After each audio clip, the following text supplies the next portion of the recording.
Alis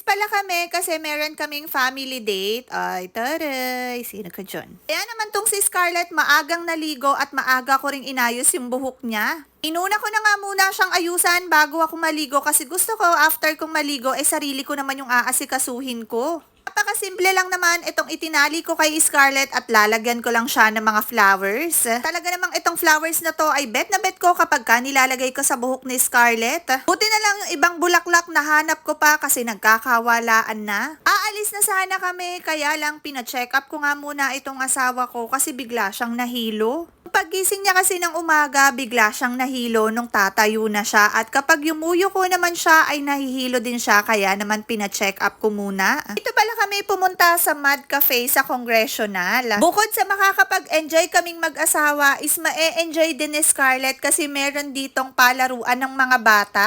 Hindi nga lang isang beses or dalawang beses kami nakapunta dito kasi talaga namang sulit na sulit din ang kanilang mga foods. At yung mga staff nila dito, nako, napakababait.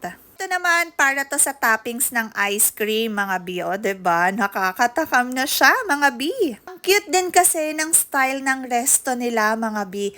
Tingnan nyo, diba? Ang ganda ng ambience. Kaya talagang dito sa Mad Cafe, dito talaga kami nagpupunta kapag talagang family date. Meron din nga sila dito ang mga milk tea, o diba, bongga. And then, meron din dito silang steak, mga bi. Dito pala namin naisipang umupo at dito na rin kami kakain. Diba, ang cute niya, ang ganda ng design talaga ng resto nila.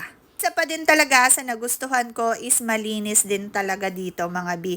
And then kapag ano naman, dyan yung ilalagay yung sapatos ninyo. Ayan, mga bi, ang ganda talaga ng ano nila, itsura ng resto. Ayan, eto meron kaming pagulay, spaghetti, may pa-burger din kaming in-order. And sa bata, mga bi, eto talaga nagustuhan ko. Ang cute, no, yung lagayan nila. So meron kaming sisig, may wings din kami, may kare-kare, may spaghetti, at meron din kaming calamares plus meron kaming steak na in-order. 'Di ba? Busog-lusog, mga bi. Sulit na sulit talaga dito sa Mad Cafe, mga bi. Tapos syempre, tayong kaming mag-asawa, is na-enjoy din namin yung kwentuhan namin habang naglalaro si Scarlett doon sa playground dito sa Mad Cafe. Hindi naman tayo halatang gutom, 'di ba? Oh, grabe, ang sarap ng sisig nila and etong calamares, mga bi. At syempre, hindi mawawala ang spaghetti at ang kanilang steak. So, dito pala naglalaro ang mga bata, mga bi. Tingnan nyo, may pa-slide sila dito, 'di ba? Para talaga to sa mga bata, para at least kayong mag-asawa is na-enjoy nyo yung kwentuhan nyo habang yung bata is naglalaro naman. Ayan, 'di ba? Ang cute. Matagal-tagal nga rin kaming nagstay dito since na talaga namang nag-enjoy talaga si Scarlett. O, tingnan nyo, magi-slide si Scarlett, mga bi. Humihina, lumalakas na yung boses ko. Charis. At dong habang naglalaro nga si Scarlett, binigay na rin pala yung aming ice cream. Kaya naman sabi ko kako kay Scarlett, stop muna ang paglalaro at kakain muna kami ng ice cream. Ang sarap. O, diba? Kakulay niya pa nga yung baso ng Mad Cafe.